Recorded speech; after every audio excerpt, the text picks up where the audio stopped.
Siemano, Atomowy z tej strony. iPhone 13 Pro w stanie agonalnym.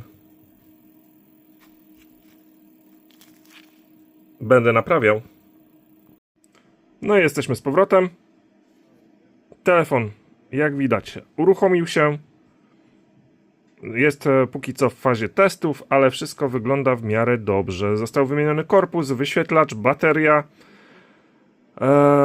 Wszystkie taśmy zostały wymienione, telefon został wyczyszczony. No i wygląda całkiem spoko. Mam nadzieję, że jeszcze pożyje. Co najmniej kilka lat. Także jeśli chcecie więcej takiego kontentu, zapraszam do subskrybowania. Lecimy po 500 subskrypcji. No i do następnego. Hej!